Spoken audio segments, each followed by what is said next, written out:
Hello, I'm Octavia Cade. I am the Square Edge Artist in Residence here in Palmerston North. And the nice people at the Palmerston North Library asked if I would do a short reading from one of my short stories to put up on the library website. I'm going to be reading from a story of mine called The Little Beast, which is about my least favourite fairy tale. That would be Beauty and the Beast, and the reason I dislike it so is entirely down to Beauty. I think I have never ever liked her, and you would think that for a heroine who has been so consistently depicted as liking books, she would be my favourite, but no, she creeps me out. She always has. I think it's the rose. It's the whole issue of the rose that bothers me. And anyway, so I'm going to read a passage from The Little Beast. I'll send a link through with the story so that if you want to read the whole thing you can, but otherwise it's quite long and you may not want to sit through me reading all of it. It is collected in my short story collection, The Mythology of Salt and Other Stories, which is not out yet, but it will be out in July. So here we go, The Problem of the Rose. Everything was getting worse. We were low on money, business was bad, and my husband didn't have it in him to concentrate anymore. To trade and bargain on instinct. All our instincts were bent on survival, on retaining the knowledge of what we housed. If only we'd have been weaker, I thought. If only we'd believe what she wanted us to believe, that she was as good as she looked, then it might be over. She'd have sovereignty then, and there was enough self-deception mixed in with monster that she might have been a good ruler if only given the chance.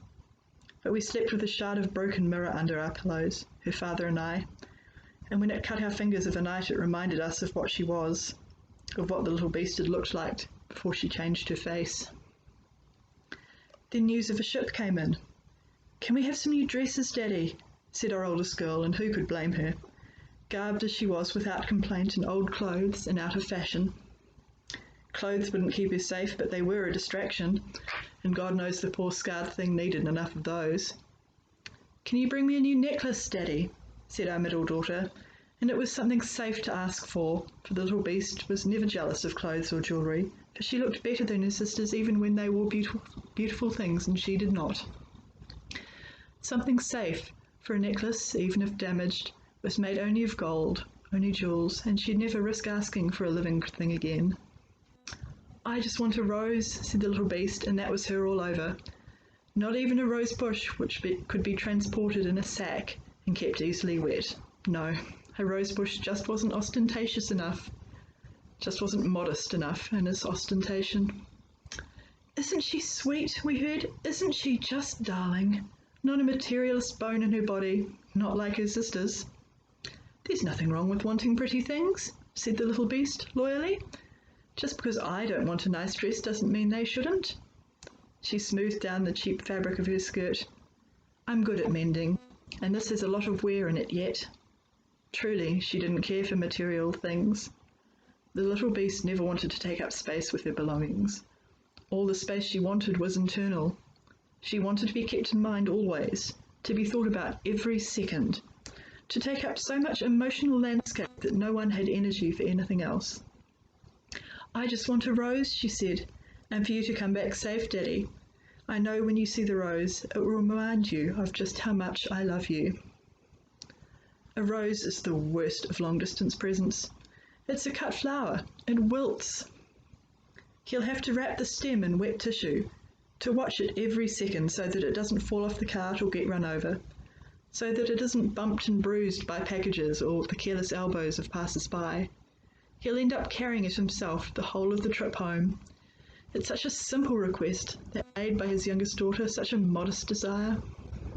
And every night, when he stops at an inn, he'll have to ask for a vase and fresh water, and before he gets it, he'll have to explain why he wants it. He'll have to tell about his daughter, about her rose, and they'll coo and congratulate him on having such a loving girl. And none of them will stop to think that she's asked for a gift that'll take more time and trouble than her more conventional sisters. No, they'll be too busy making a fuss for that. None of the fuss will be about him. But cut flowers die, and no matter what he does, No matter the trouble he'll go to, by the time he gets back home, the thing's going to be half dead anyway, all wilted and with the petals falling off. And the little beast will look at her sisters with their expensive, easy requests, and her bottom lip will quiver, just minutely, and then she'll smile anyway and thank him for the present and say that his coming back safe was all she really needed. And all this ridiculous sequence of events will have been set up by her for his next line, because there's only one thing he'll be able to say at that point, confronted with the brave, martyr little face and that sad little flower. You're such a good girl, Beauty. So much better than your sisters. I can't stand that girl. I really can't. Who asks for a rose? I mean, especially if you are in, the 16th, 17th, 18th century, there's no way her father can bring that home and have it go well. He's screwed whatever he does, no matter how much time and trouble he takes. And any girl with 2 brain cells to rub together would know that. That is why I don't trust Beauty.